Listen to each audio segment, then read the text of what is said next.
కాదు, అన్ని శాఖల ఫైళ్లు లోకేష్ దగ్గరికి వెళ్తున్నాయి అన్నది అతని అభిప్రాయం.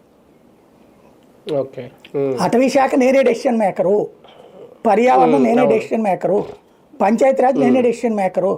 ఒకవేళ అవసరమైతే అది క్యాబినెట్లో నిర్ణయం తీసుకోవాలి, క్యాబినెట్లో ఫైల్ పెట్టండి, మధ్యలో మళ్ళీ ఇంకొకరు కన్ఫర్మ్ చేసేది ఏంటి అంటాడు ఆయన.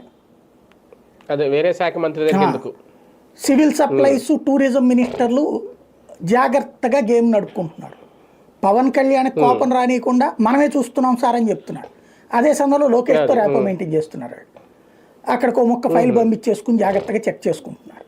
ఇది పవన్ కళ్యాణ్కి తెలియనోడేం కాదు కదా. పవన్కి ఇప్పుడు ఒక సెట్ తయారైపోయింది అధికారులు, సామాజిక వర్గం రూట్లో కావచ్చు లేదా పవన్ మీద అభిమానంతో కావచ్చు, ఒక వర్గం తయారయ్యారు అధికారులు. వాళ్ళు ఫీడ్బ్యాక్లు ఇస్తుంటారు పవన్ కళ్యాణ్కి ఎప్పటికప్పుడు, ఇలా జరుగుతోంది అన్నారు. అది అతనికి నచ్చట్లేదు. ఏది సార్ పొత్తు ధర్మం విషయంలో పవన్ కళ్యాణ్ గారు ఎంతవరకు పొత్తు ధర్మాన్ని పాటిస్తున్నారు? పొత్తు ధర్మం అంటే ఏంటి? ఏదైనా ఒక డెసిషన్ తీసుకున్నప్పుడు చర్చించాలి. ఇప్పుడు ఫర్ ఎగ్జాంపుల్ తిరుమల తొక్కిసలాటకు సంబంధించి ఈయన ఇండివిజువల్గా వెళ్ళి ఒక మీటింగ్ పెట్టేశారు, బాబు గారు ముఖ్యమంత్రి హోదాలో ఆయన ఒక మీటింగ్ పెట్టేశారు.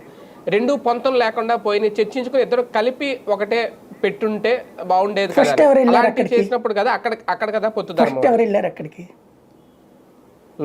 ఎవరు వెళ్ళారు?